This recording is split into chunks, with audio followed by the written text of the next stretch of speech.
Ladies and gentlemen, we unfortunately have just about a minute left of question time.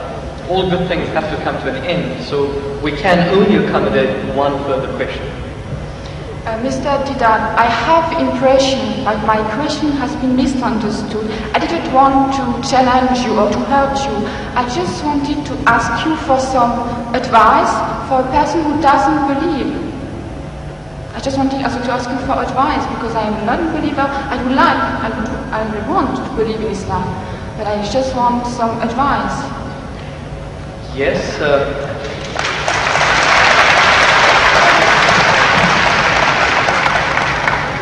do you not feel that there was sufficient advice? Did you require further advice? Yeah, because I didn't have the impression that my question has been really understood. So you want to know what the bases are or what the reasons are for a person to actually believe in one God? Which reasons? Which advice would you give to a person who is a non-believer? See, number one, we have to realize that there is a necessity for belief.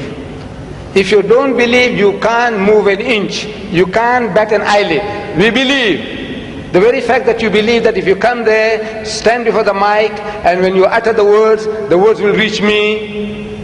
If you didn't believe, you wouldn't have taken that step. If you didn't believe that you will be visiting this hall and listening to a lecture, you wouldn't have come. So belief is fundamental, is basic to any move that you make. Now, without belief in what? That there is a creator. Number one, that somebody made this machine. Man, woman, he made it. And that this machine is not given without instructions. Every machine carries with it instructions. Never mind how simple that mechanism is, you get instructions. Your washing machine, your hair dryer, your motor car, anything, everything, you need a book of instructions.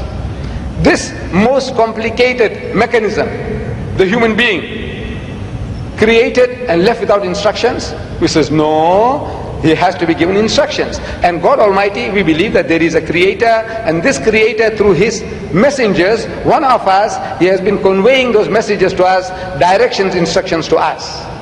Whether those instructions remain in the pristine purity or not, that is something that is now debatable. But the instructions were given, and it is through those instructions alone can man find ethics, can man find morality. Without these instructions, there is no ethics and there is no morality. Man, being an animal by nature, he will behave like animals. It's only because you believe that there is a creator, and this creator said that thou shalt not marry your mother, you will not marry your sister, you will not marry your daughter. We say we believe, we believe, we believe. You say no, I don't believe, then the person is nothing better than the animal. See, the dogs and pigs, the way they behave, he said, well, I behave just the same because I'm an animal also. So you have to believe. But now what are you going to believe? Where is the source of that belief? Instructions which is not contaminated, which is not spoiled. In the origin we say all prophets of God, all messengers of God were divinely ordained. But the messages, because they were not preserved, God sent messengers after messengers. Messengers after messengers. This is his way to rectify his creation. And in that system of sending messengers to mankind, Muhammad was the last, the culminating point in that messengership. And he left with us this book. And if you read this book with an unprejudiced mind, if you haven't got one, I can present one to you if you haven't got it. This is an English translation of that book, the Quran, with an index. Anything that you want to know about God. Open G, God, more than 140 different references. That you say, that I can't believe in God. So he reasons with you. This God of the Quran doesn't say, I'll fix you up and I'll twist your nose and I'll put your full out. No. He says, Awalam yara allazina kafaru. He said, how can you not believe in God?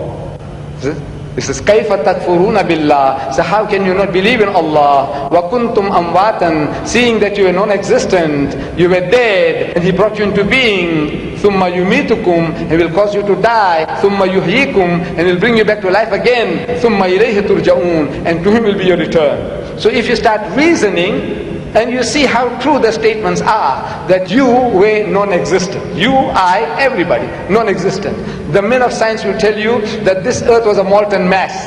Billions of years, there was nothing on this earth, no life.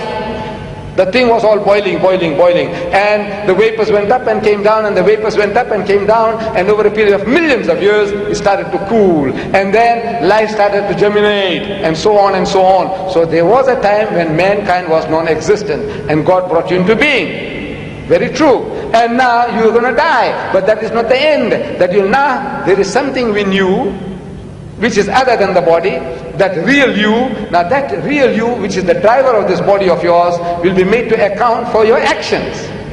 It's only natural that this person, like Hitler, look, he got away with it. He incinerated 6 million Jews. On account of him, 40 million people died in the Second World War. He's just going to get off scot-free? If he says, no, I don't believe, and there's nothing there on the other side, that means he's free, finish. No, no, no. He will have to account for his deeds. Everyone will have to account for his or her deeds. It is a natural, sequence of our attitude and behavior. And this book explains all that. If you haven't got one, this book is yours. If you haven't got one. You got it?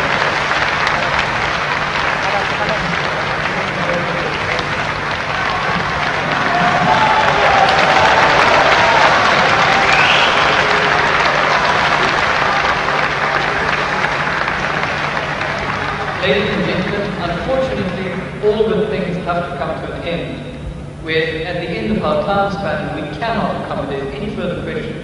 Whilst we'd like to thank